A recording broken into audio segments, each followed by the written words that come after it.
interesting. Yung about shaping my relationship to the state, well, dahil sa mga fake news na yan, lalo ko lang pinahalagahan, for example, yung PhilHealth bilang isang essential pillar ng ating universal healthcare system. Kasi siya yung nagpo-provide ng health financing o health insurance para sa ating mga kababayan, mga pasyente at pamilya, mga miyembro ng PhilHealth mismo.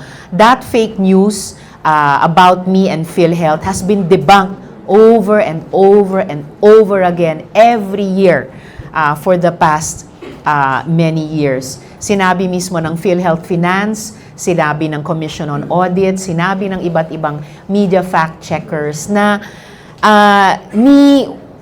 wala na ako doon or wala pa ako doon sa PhilHealth in the years na that corruption issue happened and was investigated.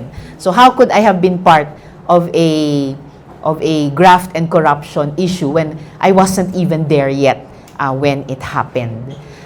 Tapos yung komunista daw ako. Hello. All my life I have been a social democrat, so fighting for reforms through all peaceful and legal and constitutional methods.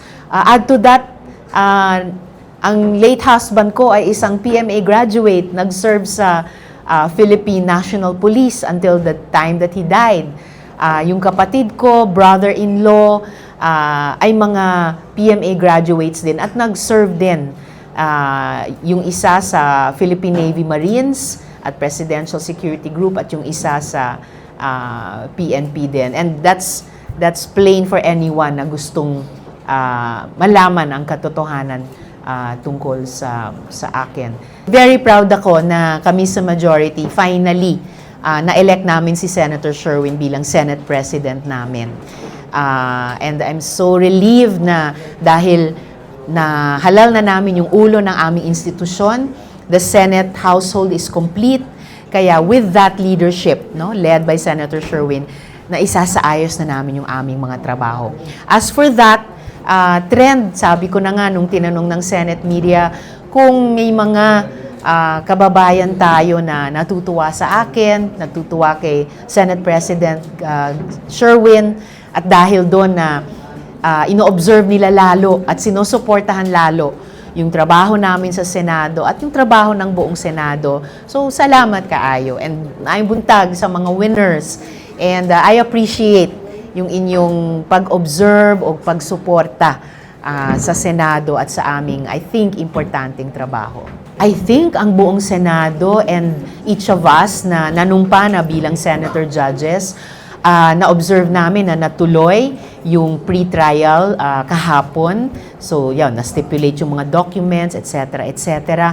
I think we are all preparing na maging impartial senator judges. So, ibig sabihin, we are waiting for the first time, finally, marinig anumang mga ebidensya, mapakinggan, maaring matanong ang sino mang mga witnesses na ihaharap sa amin, both ng prosecution o ng defense.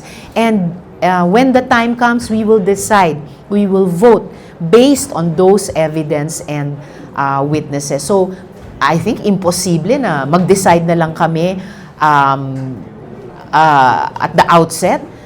Kasi paano namin gagawin? Di namin pwedeng gawin yon unless marinig nga po namin itong lahat ng ito. Because that is what will guide us in our vote or our decision.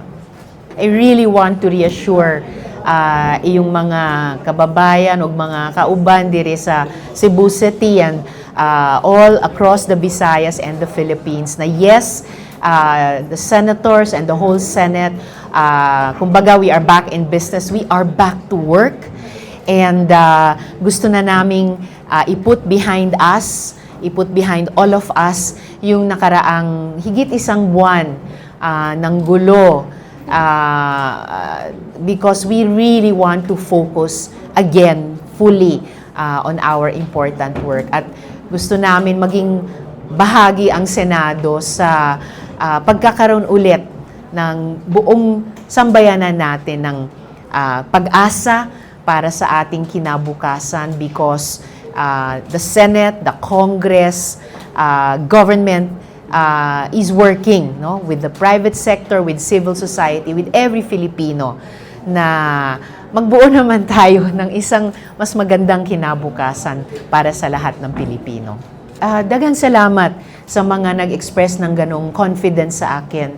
So I am seriously considering it, preparing for that possibility.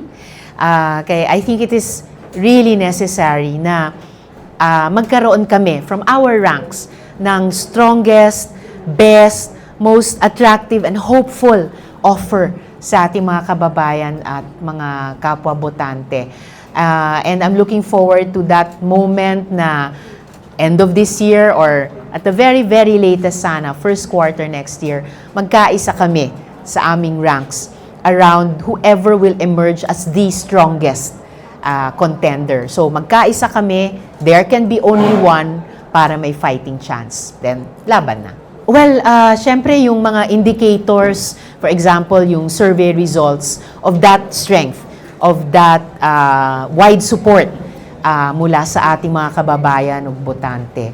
Kasi yun naman yung pinaka-importanting factor, I believe, in terms of viability ng isang kandidatura. Oh, definitely pabor ako na matuloy na yan after several postponements para nga po mabigyan either ng fresh mandate yung mga mariri-elect or magkaroon ng second wind, no? Fresh leadership no? Sa ating mga barangay o mga sangguniang kabataan. Part yun ng oxygen, part yun ng dugo sa ating demokrasya.